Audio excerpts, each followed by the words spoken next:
KD classes मई भरपूर Jaunpur class 6-7 ईयर्थ के लिए हिंदी व्याकरण के साथ मैं आपसे जुड़ रहा हूं बच्चों। हिंदी व्याकरण में मैंने एकदम छोटी छोटी इकाई जो आपकी बनती है यानी वर्ण बनता है, अक्षर जिसे आप कहते हैं, वहाँ से आपको सिखाने का प्रयास करूँगा, बताने का प्रयास करूँगा। देखिए, पारिभाषिक बातों को पहले जानना बड़ा ज़रूरी है, क्योंकि अगर हमको परिभाषा नहीं पता है तो निश्चित रूप से हम उस बिंदु पर, उस मैटर पर कुछ बेहतर नहीं जान पा रहे हैं या पता चलता है। तो हिंदी व्याकरण भाग 1 जो पहला भाग है, इसमें मैंने परिभाषा सहित वर्णों की जानकारी देने की कोशिश करूँगा। तो आइए व्याकरण की परिभाषा पहले देख लेते हैं। व्याकरण को आप हिंदी में तो व्याकरण कहते हैं, लेकिन अंग्रेजी में इसी को आप ग्रामर कहते हैं। तो व्याकरण की परिभाषा पहले आप समझने का प्रयास करें कि व्हाट इज़ ग्रामर, व्याकरण क्या है। अगर आपसे कोई पूछे व्याकरण किसे कहते हैं, तो आपका जवाब होना चाहिए व्याकरण वह साधन है या व्याकरण वह विद्या है, चाहे जो भी कहिए। व्याकरण वह साधन है जिसके द्वारा हम किसी भाषा को ठीक से लिखना, पढ़ना व बोलना सीखते हैं। तो क्या मैंने बताया? व्याकरण वह साधन है या व्याकरण वह विद्या है जिसके माध्यम से हम किसी भाषा को ठीक ढंग से बोलना, लिखना व पढ़ना सीखते हैं। तो दूसरी परिभाषा आ जाती भाषा की। अगर आपसे कोई पूछे भाषा किसे कहते हैं, या इंग्लिश में आपको कोई पूछ ले व्हाट इज़ ग्रामर, तो आप इंग्लिश में कैसे जवाब देंगे? Grammar is a knowledge. ध्यान दीजिए, पहला क्या आपको बना word? Grammar is a knowledge by which, grammar is a knowledge by which we learn how to read, write and speak properly. फिर सुन लीजिए, grammar is knowledge by which we learn how to read, write and speak properly. यानी व्याकरण वह साधन है जिसके द्वारा हम किसी भाषा को शुद्ध लिखना, पढ़ना व बोलना सीखते हैं। आइए भाषा, सेकंड स्टेप है बच्चों भाषा, जिसे आप इंग्लिश में कहते हैं लैंग्वेज। अगर आपसे कोई पूछ ले भाषा किसे कहते हैं, या पूछ ले हिंदी क्या है भैया, तो आप बताएंगे हिंदी एक भाषा है, हिंदी इज ए लैंग्वेज। पूछ लिया व्हाट इज़ लैंग्वेज या भाषा किसे कहते हैं, तो पहले हिंदी में सुन लीजिए। भाषा विचारों की अभिव्यक्ति का माध्यम है। भाषा क्या है? विचारों की अभिव्यक्ति का माध्यम है। यानी अगर हमारे पास कोई भाषा नहीं है तो हम निश्चित रूप से अपने विचारों का आदान प्रदान नहीं कर सकते। यानी भाषा विचारों के आदान प्रदान का माध्यम है, ऐसा कह लीजिए, या भाषा विचारों की अभिव्यक्ति का माध्यम, ऐसा कह लीजिए। अगर यही चीज़ लैंग्वेज को इंग्लिश में कोई पूछता व्हाट इज़ लैंग्वेज, तो आप कहेंगे language is medium of conversation, language is medium of conversation. तीसरा है भाषा रूप या भाषा भेद, समझ लीजिए। तो भाषा कितने भेद हैं भैया? 2। कितने हैं? भाषा रूप कितने हैं आपके? 2। एक है आपका व्यक्त भाषा और दूसरा है अव्यक्त भाषा। भाषा कितने रूप मैंने बताए? 2, व्यक्त भाषा और अव्यक्त भाषा। अगर हम बात करें व्यक्त भाषा की, तो व्यक्त भाषा किसे कहते हैं? वह भाषा जो सर्वसाधारण को समझ में आती है उसे व्यक्त भाषा कहते हैं। वह भाषा जो सर्वसाधारण को समझ में आए वह व्यक्त भाषा कहलाती है। अव्यक्त क्या है? वह भाषा जो सर्वसाधारण के समझ में न आए उसे अव्यक्त भाषा कह सकते हैं या अव्यक्त भाषा कहते हैं। तो व्यक्त भाषा में क्या है? जैसे हम लोग किस भाषा में अपने विचारों का आदान प्रदान करते हैं? व्यक्त भाषा में। तो इन बातों पर आपको ध्यान देना है, व्यक्त भाषा और अव्यक्त भाषा। तो व्यक्त भाषा कौन सी है हमारी? इंसान की, जो एक दूसरे पर विचारों की अभिव्यक्ति करता है। लेकिन अव्यक्त भाषा क्या है? अन्य जीवों की, पक्षियों की, पशुओं की भाषा जिसको हम समझ नहीं पाते, वो अव्यक्त भाषा है। आइए देखते हैं व्यक्त भाषा के भेद के अंतर्गत ध्वनि। व्यक्त भाषा के भेद के अंतर्गत क्या है? ध्वनि, जिसे अंग्रेजी में आप कहते हैं साउंड, यानी प्रत्येक स्वतंत्र आवाज़ ध्वनि कहलाती है। जैसे किसी चीज़ पे आपने ठोकर मारा, लकड़ी पे मारा तो लकड़ी की ध्वनि अलग आएगी, लोहे पे आपने कोई आघात किया तो लोहे की ध्वनि अलग आएगी। इसी तरह से किसी भी आपने पदार्थ पर अगर आप कोई ठोकर मारते हैं, कोई आघात करते हैं तो क्या होती है? ध्वनि बनती है। तो ध्वनि की परिभाषा क्या होगी? प्रत्येक स्वतंत्र आवाज़ को ध्वनि कहते हैं। अगला है लिपि। अगला वर्ड है लिपि। लिपि किसे कहते हैं? यानी भाषा के लिखने के ढंग को, ध्यान दीजिए, भाषा के लिखने के ढंग को लिपि कहते हैं। जैसे हमारी हिंदी भाषा किस लिपि में है? देवनागरी। किस लिपि में है? देवनागरी। संस्कृत भी हमारी किस में है? देवनागरी। अंग्रेजी भाषा हमारी रोमन भाषा में चली जाती, पंजाबी हमारी गुरमुखी में चली जाती है। इसका मतलब प्रत्येक भाषा के एक या भिन्न भिन्न लिपियां होती हैं। तो हमारी हिंदी भाषा की लिपि क्या है? देवनागरी। देखिए 2 प्रश्न इसमें बनेगा। लिपि किसे कहते हैं? भाषा के लिखने के ढंग को लिपि कहते हैं। हिंदी भाषा की लिपि क्या है? तो आप बताएंगे हिंदी और संस्कृत दोनों भाषा की लिपि क्या है? देवनागरी। क्योंकि संस्कृत क्या है? हिंदी की मदर लैंग्वेज है, यानी हिंदी कहाँ से पैदा हुई है? संस्कृत से पैदा हुई। अगर कोई पूछता है सबसे एंशियंट प्राचीन भाषा कौन सी है, तो आप बताएंगे संस्कृत, क्योंकि यह देव भाषा है, देववाणी से कहा गया है। तो 3 प्रश्न इस तरह से आपके बने। अगला है स्वर। स्वर किसे कहते हैं? यानी वॉवेल, जिसे आप अंग्रेजी में कहते हैं वॉवेल, किसे कहते हैं? स्वर। ऐसे वर्ण जो बिना किसी अन्य वर्ण की सहायता से बोले जाते हैं। ऐसे वर्ण जो बिना किसी अन्य वर्ण की सहायता से उच्चरित होते हैं या बोले जाते हैं, उन्हें स्वर कहते हैं। जैसे आपका अ, आ, ई, री, ए, ऐ, ओ। अगला है व्यंजन।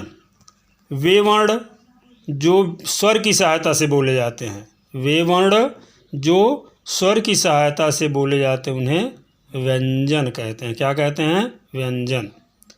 अब आइए स्वर की अगर हम बात करते हैं तो अगर कोई पूछता है हिंदी में स्वर कितने हैं, हिंदी भाषा में स्वर कितने हैं, तो आपका जवाब होगा, क्या होगा? 11। ऐसा मत बोल देना 5 स्वर होते हैं। 5 स्वर आपके अंग्रेजी में होता है, हिंदी में नहीं होता है। तो कुल कितने स्वर हैं भैया? 11 स्वर हैं। और व्यंजन की बात करते हैं तो व्यंजन बाकी शेष काट देंगे, आप 11 निकाल देंगे, शेष व्यंजन हो जाएंगे।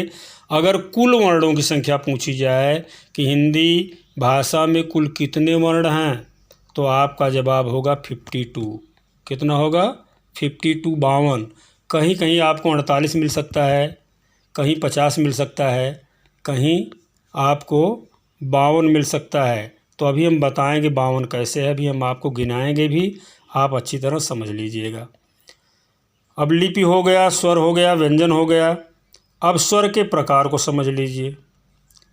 स्वर कितने प्रकार के होते हैं? स्वर यहाँ 3 प्रकार के बताए गए हैं। ह्रस्व, जिसे आप लघु कहते हैं। दीर्घ, दीर्घ का तात्पर्य होता बड़ा। फिर है प्लुत, यानी ह्रस्व वर्ग, दीर्घ स्वर और प्लुत स्वर। अब ह्रस्व के अंतर्गत क्या क्या आता देख लीजिए। अ, ई, उ, री, ये संस्कृत के तत्सम शब्दों के रूप में आते हैं। अ, ई, उ, री। और दीर्घ में क्या आता है? आ, ई, उ, ए, ऐ, ओ, औ। फिर से देखते हैं एक बार, यानी आपके ह्रस्व स्वर में अ, ई, उ, री, ठीक। और दीर्घ में क्या है? आ, ई, उ, ए, ऐ, ओ, औ। इस तरह से आपके बन गए 4 ऊपर के ह्रस्व स्वर और आपके बन गए 7 कौन से बन गए? दीर्घ स्वर। इस तरह से आपका स्वर में 11 स्वर बन गए। फिर प्लुत स्वर की बात करेंगे तो प्लुत स्वर कौन कौन से होते हैं? प्लुत स्वर में जैसे अधिक समय लगता है, दीर्घ का स्वर हर्ष का 2 गुना दीर्घ में, और दीर्घ से भी लंबा लगता है प्लुत स्वर में। जैसे ओम का उच्चारण हम करते हैं तो कहते हैं ओम। या संवाद शैली जब कोई होती है नाटक आदि में तो वहाँ भी हम प्लुत स्वर का प्रयोग कहते हैं। अगर आप लोग रामलीला देखे होंगे तो उसमें देखिए, आपको हम रामलीला का एक प्रकरण बताते हैं। जो धुधुआ नरेश होता है, जब सीता जी के स्वयंवर में जाने की बारात की तैयारी करता हुआ जाता है तो पूछता है, किससे पूछता है? अपने मंत्री से, घसेटुआ से, कि अभी जनकपुर कितनी दूर है। देखिए समय लिया इसमें। तो घसेटुआ क्या कहता है? महाराज जनकपुर बहुत दूर है। इस तरह से क्लियर होता है, जब हम लंबा समय लेते हैं वो प्लुत स्वर में आ जाता है। वैसे ओम शब्द अपने आप में एक प्लुत स्वर के अंतर्गत आता है जो दीर्घ से भी लंबा समय लेता है। तो चलिए एक बार फिर क्लियर करते हैं। हर्ष स्वर जिसमें कम समय लगता है, दीर्घ स्वर जिसमें हर्ष का 2 गुना समय लगता है, प्लुत स्वर जिसमें दीर्घ से भी लंबा समय लगता है, उसे हम प्लुत स्वर कहते हैं। एक देखिए संयुक्त स्वर। संयुक्त स्वर से क्या तात्पर्य? ये नई बात आपको हम दे रहे हैं। स्वर संयुक्त हो, जैसे व्यंजन संयुक्त होते हैं, जैसे व्यंजन संयुक्त होते हैं वैसे स्वर भी संयुक्त होते हैं। कौन कौन से स्वर ऐसे हैं जो संयुक्त स्वर हैं? देखिए आय और औ, ये संध्याक्षर कहे जाते हैं या संयुक्त स्वर कहे जाते हैं। क्यों? देखिए भैया, देख लीजिए, भैया शब्द आया, भैया। इसमें भ ई या, भ ई या, इसलिए इसे क्या कहा गया? संयुक्त स्वर। यानी भ ई या, यहाँ ई भी मिला और आ भी मिला, इसलिए ऐ की मात्रा जो है। और औ, कौआ, क उ वा, किसको हम क्या बोलते हैं? कौवा। क उ वा को क्या बोलते हैं? कौवा। तो ये ऐ और औ संयुक्त स्वर है। अगर किसी ऐसी परीक्षा में पूछा जाता है संयुक्त स्वर किसे कहते हैं या संध्याक्षर स्वर कौन कौन से हैं, तो आपका जवाब होगा ऐ और औ। क्लियर हो गया? आइए फिर अगले क्रम में चलते हैं। तत्सम और तत्भव। देखिए तत्सम वे शब्द हैं जो संस्कृत के शब्द ज्यों के त्यों हिंदी में प्रयुक्त होते हैं, उन्हें तत्सम शब्द कहते हैं।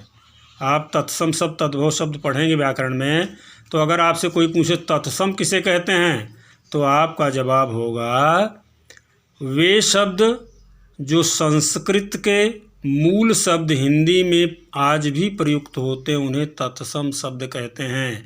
और तत्भव, तत् माने तब, भव माने पैदा हुआ, अर्थात जो बाद में पैदा हुआ हो, अर्थात संस्कृत के वे शब्द जो हिंदी में नवीनता को धारण करते हुए बदले रूप में प्रयुक्त होते हैं। यानी संस्कृत के ही शब्द हैं लेकिन उसमें नवीनता को धारण कर लेते हैं और बदले रूप में प्रयुक्त होते हैं, उन्हें तत्भव कहते हैं।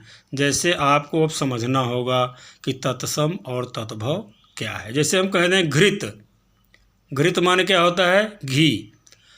ये तत्सम है घृत, यानी संस्कृत का शब्द है, लेकिन जब हम हिंदी में इसको प्रयोग करते हैं तत्भव में क्या हो कहते हैं? घी कहते हैं। जैसे गृह, गृह माने क्या होता है? घर। गृह को हम जब घर कह देंगे तो घर तत्भव हो जाएगा, गृह क्या हो जाएगा?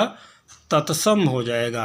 अब आप शायद समझ गए होंगे कि वे शब्द जो संस्कृत के मूल शब्द अपने रूप में हिंदी में प्रयुक्त हैं, बोलचाल की भाषा में उनका प्रयोग किया, उन्हें तत्सम शब्द कहते हैं। जबकि संस्कृत के वे शब्द जो हिंदी में बदले रूप में नवीनता को धारण किए हुए एक अलग रूप में प्रयुक्त होते हैं, उन्हें तत्भव कहते हैं। क्लियर हो गया होगा? आइए अगला हम परिभाषिक शब्द बताते हैं आपको, वचन और लिंग। अब आइए देखिए वचन। वचन को हम अंग्रेजी में कहते हैं नंबर। क्या कहते हैं? नंबर।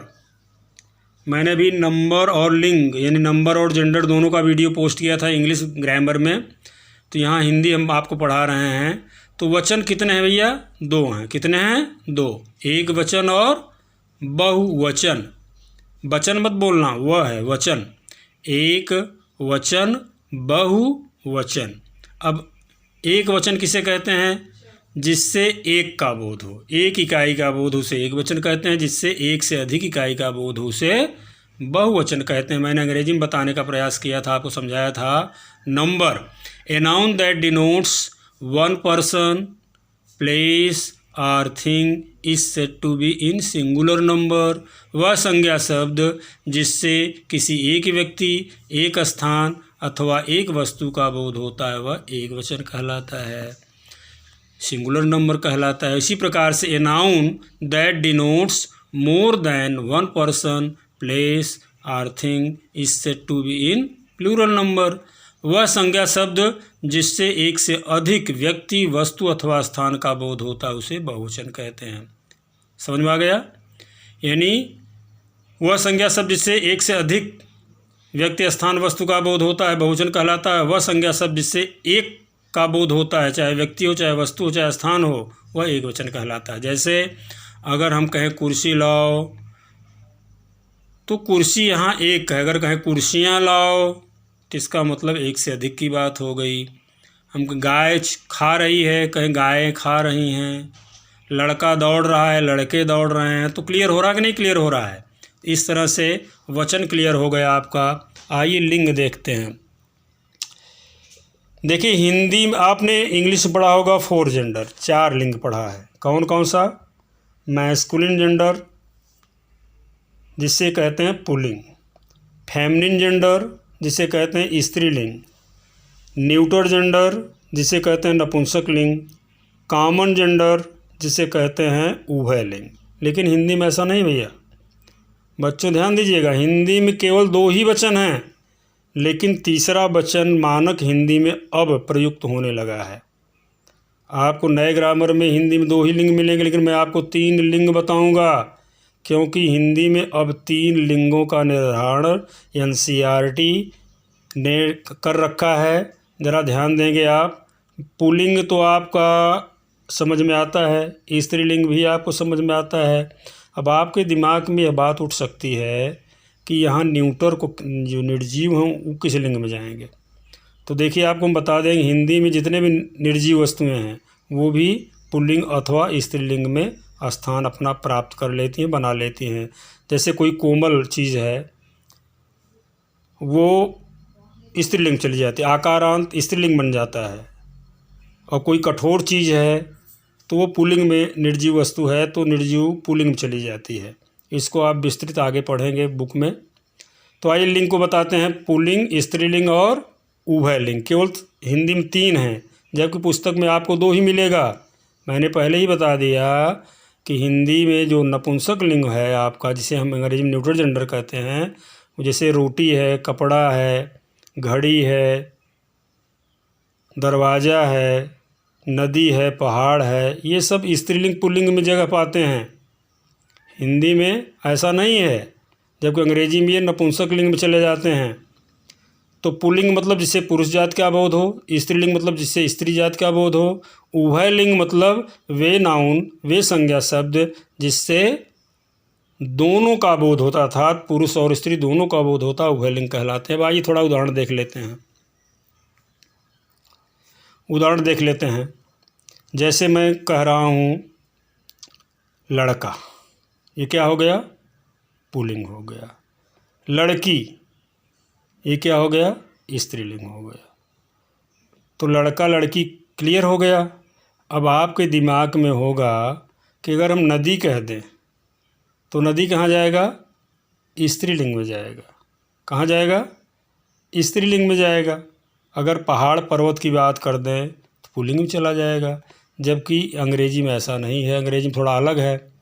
उभयलिंग की बात करते हैं, ऐसे कुछ शब्द हैं जो दोनों अर्थात स्त्री और पुरुष दोनों का बोध कराते हैं, वो किस में चले जाते हैं? उभयलिंग में चले जाते हैं। अंग्रेजी में भी ऐसा है, common gender. Common gender English में भी मैंने बताया था। तो जैसे मैं कहूँ राष्ट्रपति, क्या शब्द मैंने लिया? राष्ट्रपति। राष्ट्रपति से ये बोध नहीं हो रहा है कि कोई पुल्लिंग है कि स्त्रीलिंग है, कि हो रहा बोध? अगर हम राष्ट्रपति को मान लें पुल्लिंग तो स्त्रीलिंग क्या कहेंगे? राष्ट्रपत्नी? ऐसा नहीं कहेंगे। राष्ट्रपति मूल शब्द है जो दोनों का बोध कराता है। प्रधानमंत्री कहते हैं, अगर प्रधानमंत्री को आप पुल्लिंग मान लें तो स्त्रीलिंग क्या कहेंगे? प्रधानमंत्री आइन कहेंगे? ऐसा नहीं कहेंगे। तो प्रधानमंत्री हो गया, राष्ट्रपति हो गया, जिलाधिकारी हो गया, उप जिलाधिकारी हो गए, इसे डीएम कहते हैं आप, ठीक ना, दारोगा कहते हैं। तो ये सब थोड़ा ऐसे शब्द हैं जो उभय लिंग शब्द में आते हैं, इसलिए हिंदी में अब 3 लिंग हो गए, जबकि पहले 2 लिंग का ही जिक्र है, पुल्लिंग और स्त्रीलिंग का। लेकिन अब उभय लिंग शब्द के आधार पर एक और लिंग का निर्धारण हुआ, पुल्लिंग, स्त्रीलिंग और उभय लिंग। मैंने इंग्लिश में बताया था जेंडर के बारे में, masculine gender, a noun that denotes only male person is said to be of masculine gender. Feminine gender को मैंने बताया था, a noun that denotes only female person is said to be of feminine gender. A noun that denotes both male and female is said to be of common gender. A noun that denotes thing without life is said to be of neuter gender. तो अंग्रेजी में 4 gender मिले, लेकिन हिंदी में आपको मूल रूप में 2 और तीसरा आपको मिला उभय लिंग। शायद क्लियर हो गया होगा। आइए यहाँ तत्सम, तद्भव, देसी, विदेशी, अरबी, फारसी। देखिए आपके हिंदी में तत्सम शब्द के साथ तद्भव शब्द हैं, देसी भी शब्द है, विदेशी भी शब्द है, अरबी, फारसी, उर्दू भी शब्द है, शब्दों का इस्तेमाल होता है। अभी मैंने समझाने का प्रयास किया था तत्सम तद्भव। नीचे देख लिए तत्सम क्या है? पुष्प, पुष्प का क्या होगा? फूल।